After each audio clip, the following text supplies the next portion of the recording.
Hi, my name is Marissa Ramnanan. I'm the Research and Communications Officer at CRAR. I'm in charge of the video content and social media platform of the project L'infodémie COVID-19 contre la discrimination et la désinformation.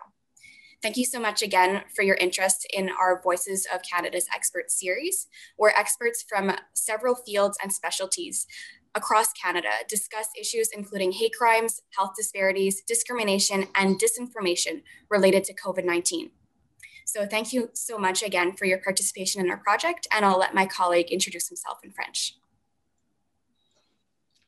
Bonjour, je me présente. Mon nom est Roy Chung. Je suis agent de recherche et de communication du CRAR. Aujourd'hui, nous avons le plaisir de nous entretenir avec la présidente de la Commission canadienne des droits de la personne, Marie-Claude Landry. Bonjour, Madame Landry. Bonjour, bonjour. C'est tout un plaisir de vous recevoir. Merci beaucoup d'avoir accepté de participer à l'initiative Voix des experts du Canada. Le plaisir est pour moi. La collaboration de la Commission canadienne des droits de la personne avec CRAR date de longtemps. Alors, CRAR est un partenaire ou un intervenant extrêmement important. Alors, ça me fait plaisir d'être ici avec vous. J'aimerais tout d'abord vous demander quel est le mandat de la Commission canadienne des droits de la personne et quel est le rôle que joue la Commission dans la lutte contre le racisme en particulier. Merci pour votre question. Alors, la Commission canadienne des droits de la personne est l'organisme national de surveillance des droits de la personne au Canada. Alors, nous avons comme mandat de promouvoir l'égalité et l'inclusion au Canada.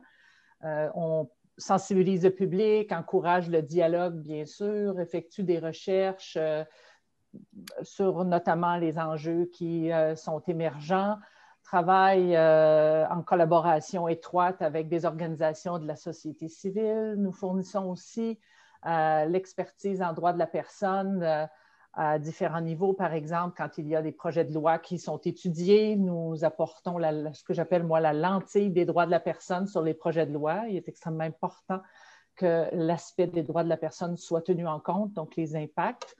Et il nous arrive de faire des déclarations publiques, bien sûr, pour rappeler le devoir de mettre cette lentille-là des droits de la personne quand on parle de directives, de politique ou autres. La Commission, dans les dernières années, a fait énormément de travail en ce qui a trait au racisme et a fait du travail pour comprendre mieux les causes profondes du racisme au Canada, comment il se manifeste, et pour soutenir les plaignants en situation de vulnérabilité dans le cadre de processus de plainte. Nous avons travaillé à faciliter nos processus, à apprendre aussi. C'est extrêmement important d'écouter, d'apprendre pour pouvoir prendre action et mieux adapter nos systèmes de traitement des plaintes afin que les plaintes de racisme soient traitées comme il se doit. Alors, la Commission canadienne des droits de la personne, je dirais, depuis plusieurs années, a collaboré avec des organisations non gouvernementales, des organisations autochtones, des défenseurs de la justice sociale, des employeurs canadiens, des groupes de jeunes, des étudiants, pour évidemment faire de la promotion, puis faire aussi de la sensibilisation au niveau du racisme et de ses impacts partout au pays, ce qui est extrêmement important. Personne n'est immunisé, évidemment, contre le racisme. Aucune organisation n'est immunisée contre le racisme et on a tous du travail à faire. On continue d'exhorter, de demander très clairement aux parlementaires et au gouvernement de lutter contre le racisme. J'ai fait différentes déclarations au nom de la Commission canadienne des droits de la personne pour dire que nous devons tous nous unir pour prévenir toute forme de discrimination et le racisme et être non seulement des alliés contre le racisme, mais être antiraciste, c'est-à-dire poser des actions qui sont concrètes. Alors, ça vous donne un peu le mandat de la Commission canadienne des droits de la personne, que ce soit au niveau de la promotion, de la prévention ou du traitement des plaintes en matière des droits de la personne. Depuis la pandémie, avez-vous constaté des effets de la COVID-19 sur les droits de la personne au Canada de manière générale? Et si oui, quels sont ces effets?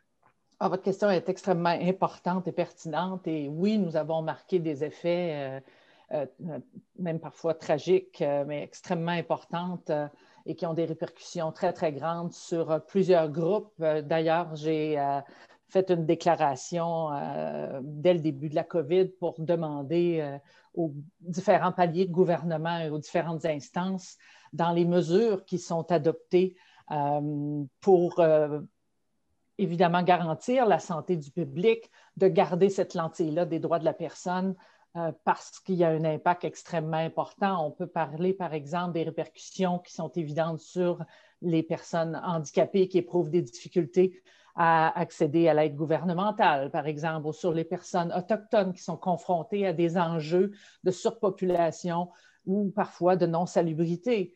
Le nombre croissant de personnes qui ont besoin d'un logement et qui sont confrontées à l'insécurité alimentaire en raison d'une perte d'emploi, les femmes et les enfants qui fuient la violence dans leur milieu familial, qui les mettent particulièrement en situation de vulnérabilité.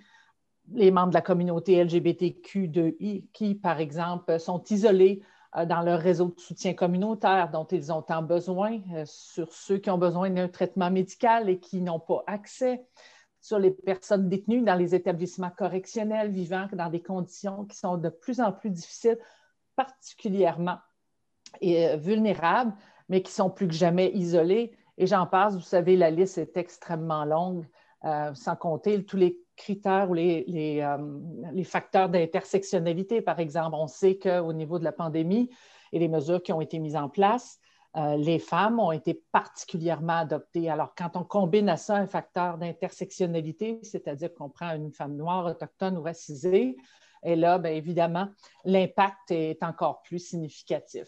Alors, il y a tellement d'exemples que je pourrais vous donner des répercussions de cette crise-là sur les femmes, sur la main-d'œuvre marginalisée, en passant par les lacunes qui menacent la couverture des soins de santé, qui est extrêmement importante et qui n'est pas accessible à tout le monde. Alors, on a tendance à penser, quand on est des grands centres, on a accès à des soins de santé, mais on oublie facilement que les gens qui sont à distance ou qui sont dans des régions éloignées n'ont pas nécessairement l'accès aux soins de santé, ce qui est pourtant un droit de base. Alors, bien que les constats qui sont nombreux et qu'il y a énormément de défis, je pense qu'il faut se rendre compte qu'aussi, ça diffère d'un forum à l'autre, d'un groupe à l'autre. Et je pense que la COVID-19 et ses effets ont fait en sorte d'amener ou de mettre en évidence les disparités, malheureusement de les exacerber dans plusieurs situations, mais nous permet aussi de penser à une nouvelle normale, c'est-à-dire que quand on va revenir à la normale et qu'on va planifier ce retour-là, les dispositions, les directives, que ce soit des projets de loi, des guides, de garder en tête ces disparités-là qui ont été mises extrêmement en évidence par la COVID-19. Donc, de ce que je comprends, la pandémie a vraiment eu une incidence assez importante sur les droits de la personne. Absolument. C'est une crise, c'est non seulement une crise sanitaire, mais c'est une crise des droits de la personne. Et ça a été très clair. Les experts s'entendent là-dessus.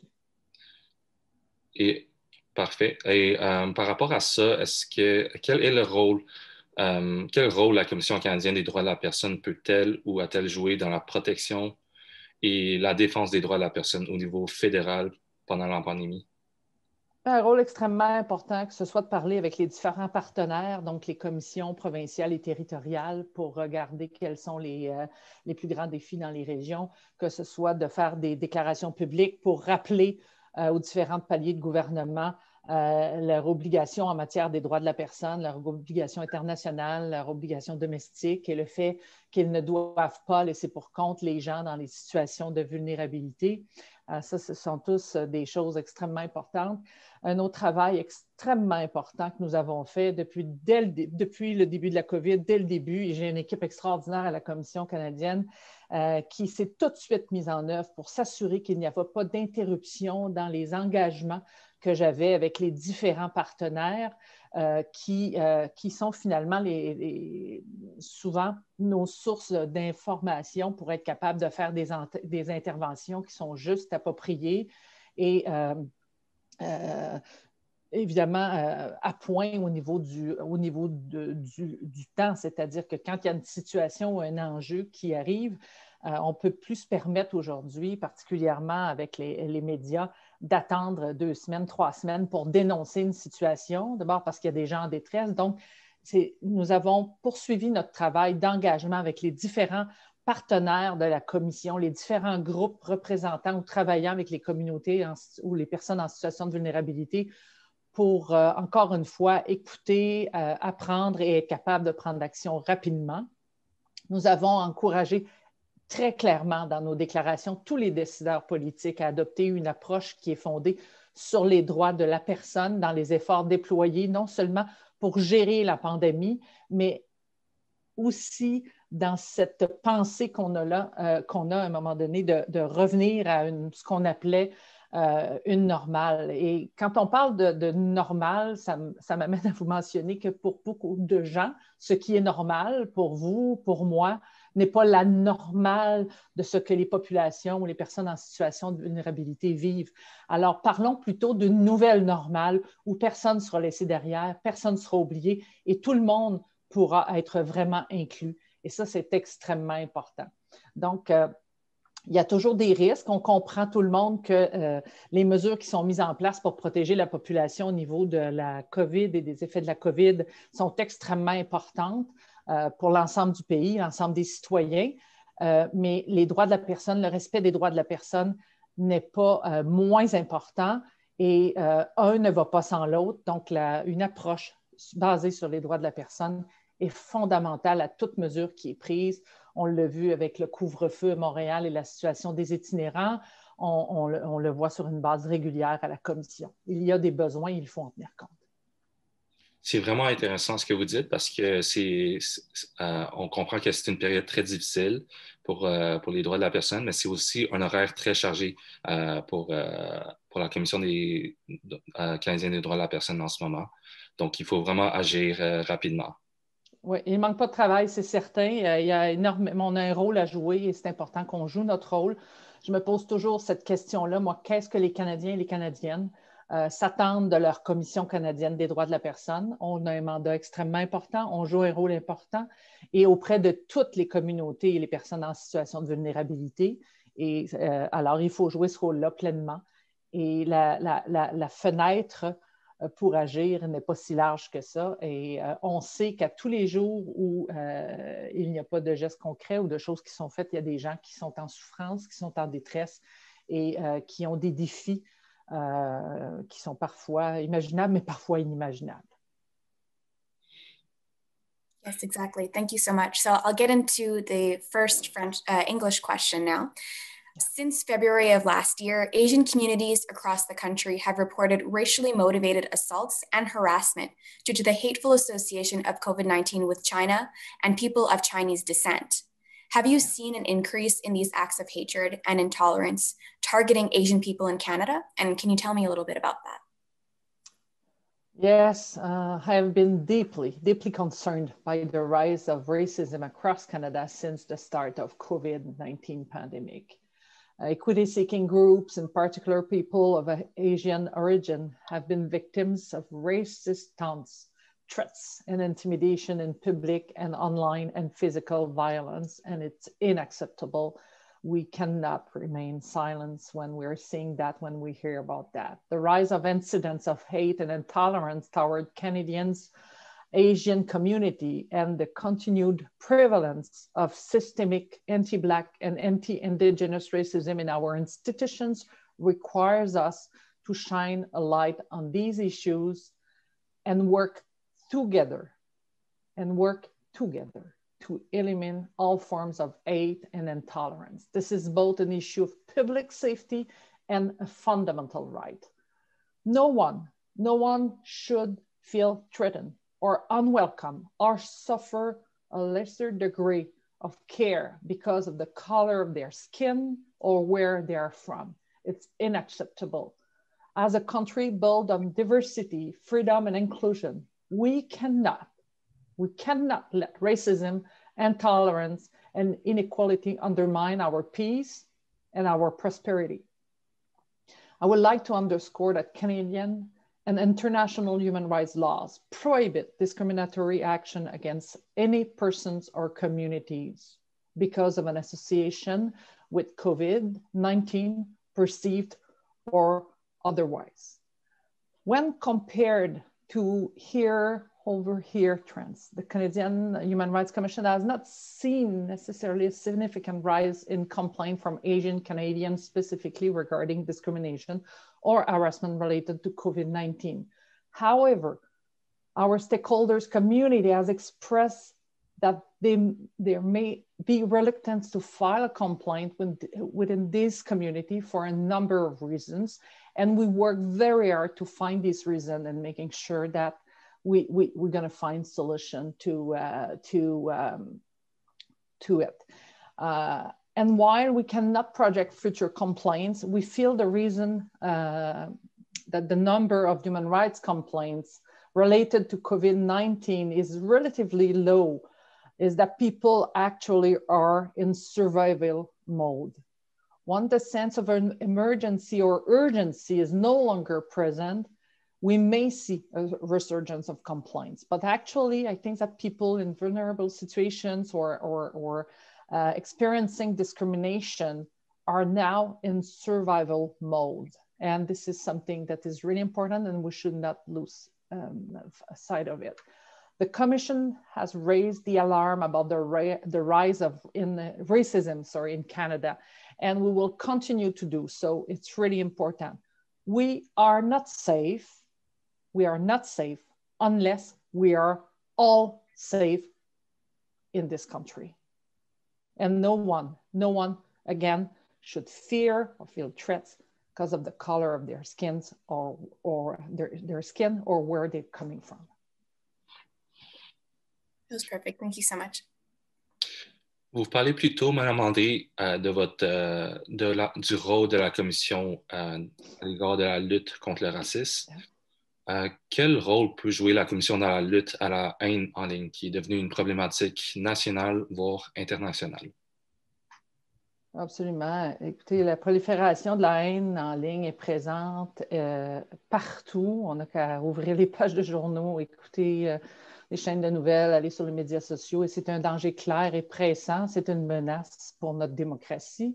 Il est devenu tristement évident que la prolifération de la haine peut avoir des conséquences extrêmement néfastes. On en voit des exemples sur une base régulière.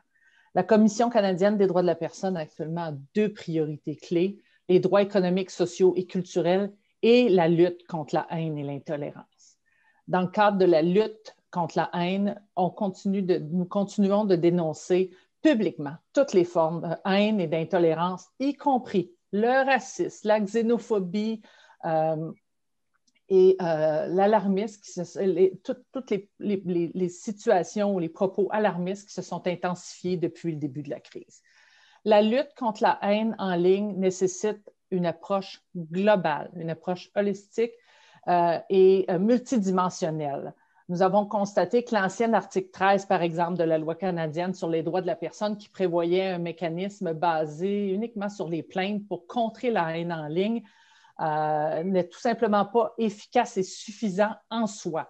Et c'est pourquoi, lorsque j'ai comparu en 2019 devant le Comité permanent de la justice et des droits de la personne, j'ai demandé l'élaboration d'une stratégie intégrale et globale sur la haine en ligne comme étant une première étape dans cette lutte contre la haine. Plus récemment, je me suis entretenue avec des parlementaires et des décideurs politiques qui envisagent cette question et j'ai réitéré la position très, très claire de la Commission canadienne selon laquelle une approche globale est nécessaire. C'est un phénomène qui n'est pas si vieux que ça, la haine en ligne, et la prolifération est extrêmement importante. Et nous avons besoin de bien comprendre le phénomène et de l'adresser sous toutes ses facettes. L'approche que la Commission a en tête, évidemment, en est une qui inclut comme pilier un modèle de conformité proactive qui, dans le cadre de la loi canadienne sur les droits de la personne et qui pourrait être complété par l'élargissement des pouvoirs législatifs existants afin d'accéder à la prise de décision et des renvois, par exemple. Une approche qui nécessite une définition qui est claire de se constitue la haine. Ça aussi, c'est extrêmement important. Et la décision rendue par le Tribunal canadien des droits de la personne en 2006 dans l'affaire Warman contre Cuba inclut des termes qui sont distinctifs de la haine, ce qui pourrait constituer franchement une excellente base à telle définition. Alors, je pense que également, tout règlement, loi doit exiger que les plateformes prennent une mesure, les plateformes en ligne prennent des mesures réelles et concrètes afin de prévenir la haine et de la faire disparaître immédiatement. Il y a aussi beaucoup d'éducation, à la fois au niveau du public et au niveau des membres du système juridique. Alors, on doit tenir imputables, responsables, ceux qui engendrent les discours haineux en ligne et ceux qui la diffusent et ceux qui l'exploitent. Donc, de ce que je comprends, la lutte contre la haine en ligne, c'est un travail qui est pas comme les autres et ça prend une approche vraiment globale, comme vous dites. Et même l'article 13 de la loi canadienne, ça, c'est pas suffisant. Il faut une meilleure approche pour lutter contre ça. Absolument. Et ça, on parle de l'ancien article 13, évidemment, qui prévoyait un mécanisme de protection par le processus de plainte, mais qui s'est avéré absolument insuffisant en soi. On sait que la propagation des messages haineux en ligne est un phénomène qui est relativement nouveau dans le temps et qui prend une propension assez importante. Alors, ça prend vraiment une approche stratégique, une approche globale. Il faut bien comprendre le phénomène et il faut... Ce n'est pas l'affaire d'une organisation. Tout le monde doit s'y mettre. Les leaders, les différents paliers de gouvernement, les différentes organisations, tout le monde doit adresser la haine en ligne, le phénomène et les conséquences extrêmement désastreuses et trop souvent tragiques qui émanent de la haine en ligne. Effectivement, ce n'est pas seulement un travail propre à la Commission canadienne, c'est vraiment de tous les niveaux. Même en tant que citoyen, on doit lutter contre la haine en ligne qui est devenue une grosse problématique dernièrement. Quelles recommandations pratiques pouvez-vous formuler à ces communautés et aux membres de la société civile en général dans la lutte contre la discrimination et la désinformation reliées à la COVID-19? Il faut remettre en question. Il faut oser avoir des questions inconfortables, des conversations difficiles. Il faut oser dénoncer. Ça prend du courage. Ça prend du courage pour faire des changements. Ça prend du courage pour dénoncer des situations. Mais il faut le faire. Il faut prendre la parole. Dans le contexte de COVID-19 en particulier, les droits de la personne doivent être intégrés dans les mesures d'intervention qui sont développées et qui sont mises en œuvre. Il faut veiller à ce que l'éducation et la formation, et en particulier dans les écoles, y compris par le biais de plateformes en ligne, abordent les discours haineux, la désinformation liée au COVID, les disparités créées par la COVID et par plusieurs situations sociales, socio-économiques. Il faut lutter davantage contre la désinformation. Il faut remettre en question les informations qui nous sont présentées, remettre en question et s'interroger sur les sources d'informations qui nous sont fournies par d'autres personnes. Il faut savoir riposter avec une diffusion rapide d'informations complètes, exactes, actuelles, équilibrées, afin de veiller à ce que les informations soient accessibles à tous et à toutes en temps opportun. Ça aussi, c'est une problématique. Il faut, si on ne parle pas dans un langage qui est simple, clair, compréhensible, on ne parle qu'à un niveau et ça ne fonctionne pas. Il faut être capable de rejoindre tout le monde, il faut adapter le langage. Il ne faut pas être simpliste, mais il faut avoir un discours qui est simple, qui est compréhensible et qui est efficace. Yes, thank you. So for the second English question, does the Commission support the call from racialized groups to collect race-based data to better quantify and qualify the effects of COVID-19? Thank you, Marisa, for your question. Absolutely. The Commission continues to support the calls for collection of disaggregated data to inform such things as health outcomes, for example, provided that this disaggregation is done in a manner that protects the privacy rights of people in Canada. And that's really important. but the collection of disaggregated data is merely a tool that must be accompanied by a due process that supports the elimination of systemic racism and discrimination and the achievement of equity. And that's really important. There is a need, a clear need for a collection of disaggregated data to better understand and address human rights issues in Canada. Inequities in the social determinants of health, such as poverty and access to healthcare, has put many people at increased risk of getting sick and dying from the virus. COVID-19 has underscored the need for a comprehensive national strategy, as well as the introduction of legislation and policies requiring public health agencies to collect, analyze, and report on social-demographic data, including race-based data and health outcomes. We need a robust and reliable data to inform our response strategies. This data would also be critical to removing the barriers necessary to achieve long-term equality, health equality. And we recognize the need of data to know who is being affected and how. We can only improve what we can measure. Merci beaucoup, Madame Landry. J'aimerais vous demander, est-ce que vous avez d'autres choses à ajouter dans le cadre de cette entrevue?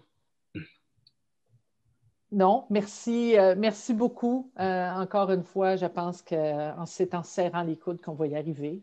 Merci beaucoup pour cette opportunité d'échanger avec vous, de passer le message de la Commission canadienne des droits de la personne qui joue un rôle extrêmement important et qui veut jouer son rôle. Et ça m'a fait plaisir de m'entretenir avec vous deux ce matin. Merci beaucoup pour d'avoir pris le temps pour cette discussion très enrichissante. Ça nous fait plaisir de notre part. Mais c'est ça, c'est un plaisir de faire cette entrevue avec vous.